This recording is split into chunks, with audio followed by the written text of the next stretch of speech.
अस्सलाम वालेकुम dear students, welcome to my channel biology secrets.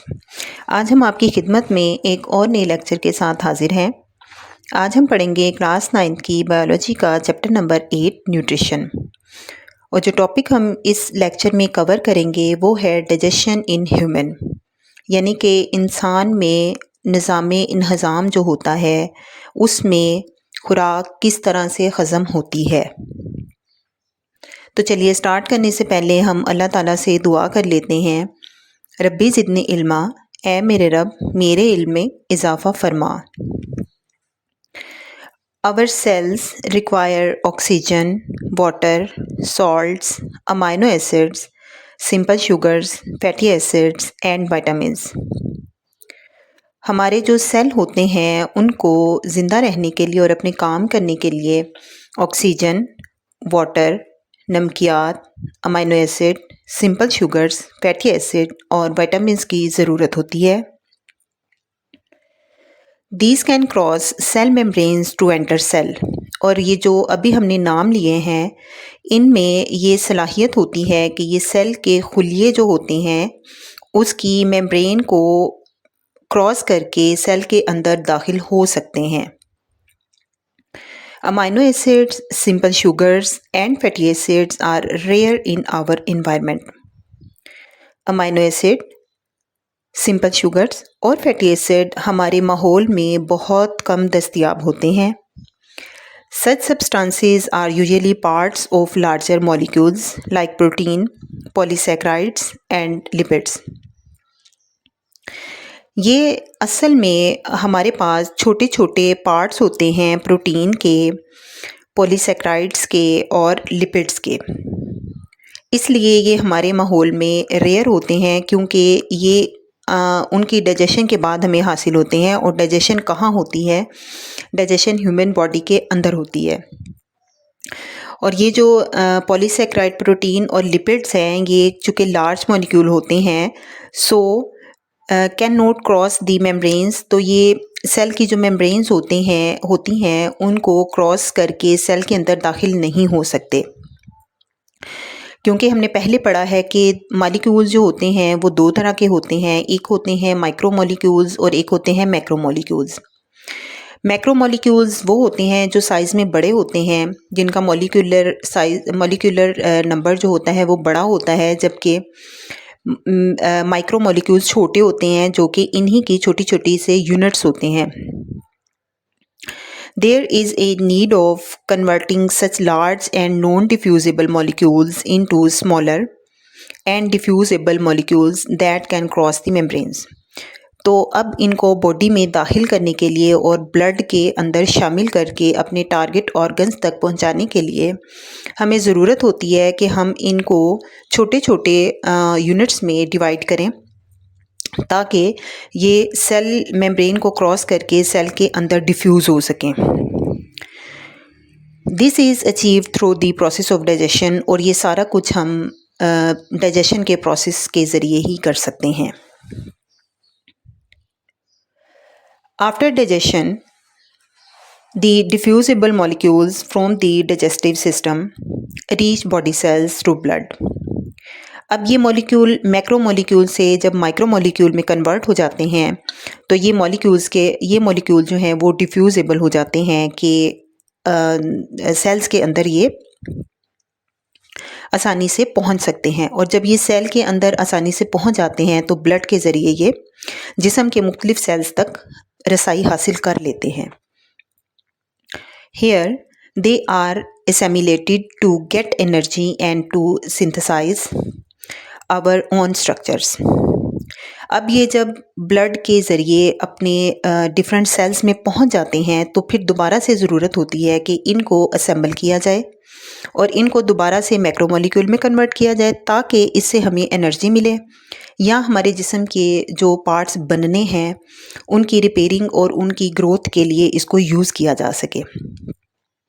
At the same time, the indigestible parts of the food is eliminated out of the body through the process of defecation.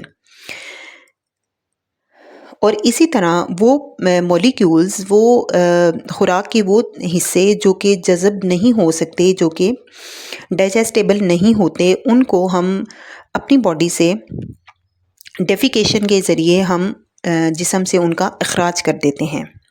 In simple words, the nutrition in humans comprises the following phases.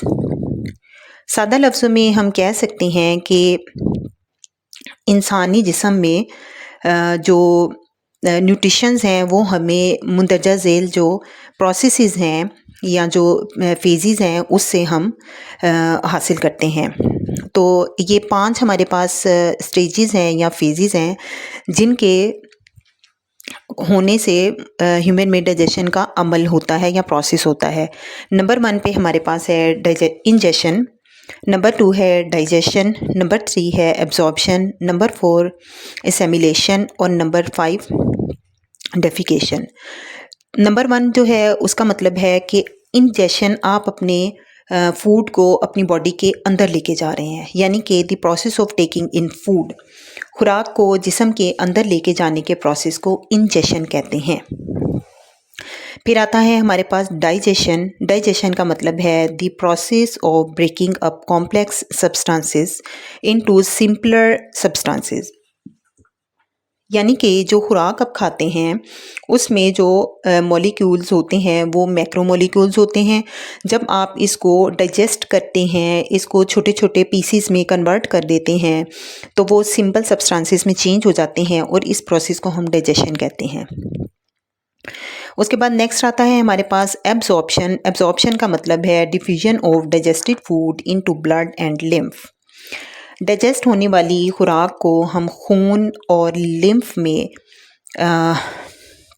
जज़ब करते हैं, उसको हम absorption कहते हैं। आपको पता है बब्लड तो आप जानते ही हैं अच्छे तरीके से कि खून को कहते हैं, और लिम्फ ब्लड के साथ साथ एक वाइट कलर का इम्यून सिस्टम हमारे बॉडी में मौजूद होता है, उसको लिम्फ कहते हैं।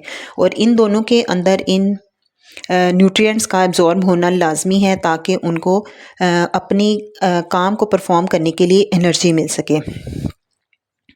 नेक्स्ट है एसिमिलेशन। एसिमिलेशन का मतलब है कन्वर्जन और incorporation of absorbed simple food into the complex substances constituting the body, यानी कि जज़ब शुदा सादा खुराक को जिस्म के पेचीदा मादों में तब्दील करना।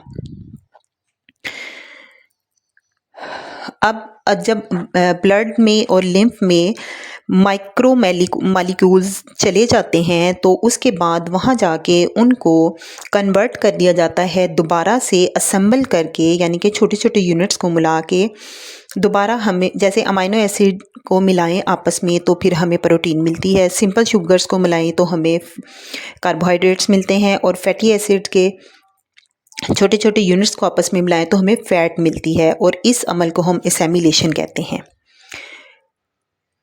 नेक्स्ट है हमारे पास डेफिकेशन। डेफिकेशन का मतलब है elimination of undigested food from the body, यानी कि बॉडी से हम वो खुराक को निकाल देते हैं, ख़ारिज कर देते हैं जिसका अब बॉडी में कोई काम नहीं होता और वो जिस्म में डाइजेस्ट नहीं हो सकती, वो हमारी बॉडी में किसी काम की नहीं होती है, इसलिए वो बॉडी से बाहर निकाल दी जाती है।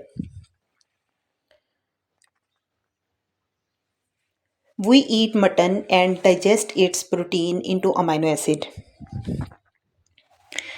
हम मीट खाते हैं, जो गोश्त हम खाते हैं इसकी प्रोटीन को अमाइनो एसिड में तब्दील कर देते हैं, यानी कि जो हम खाते हैं उसका मतलब है इंजेशन, और प्रोटीन को अमाइनो एसिड में तब्दील करने का मतलब है डाइजेशन।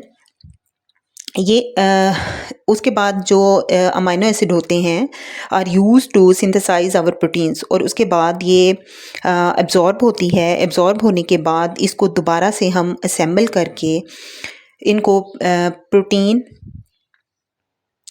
और दूसरे जो कार्बोहाइड्रेट्स और फैटी एसिड वगैरह हैं उनमें कन्वर्ट करते हैं। और इसके अलावा जो रिमेनिंग चीज़ें होती हैं जो मज़ीद डाइजेस्ट नहीं हो सकती उसको हम जिस्म से निकाल देते हैं। यानी कि इस एक एग्जांपल में आपको बताया गया है कि ये पांचों प्रोसेस हो रहे हैं जो भी हम ऊपर पढ़ कर आए हैं, उसको हम दोबारा से रिवाइज़ करेंगे by the end of the lecture. कि पहला नंबर है इंजेशन, दूसरा है डाइजेशन, तीसरा है एब्जॉर्प्शन, चौथा है एसिमिलेशन और पाँचवां है डिफेकेशन। ये था आज का हमारा लेक्चर। उम्मीद करती हूँ कि आपको लेक्चर की समझ आई होगी।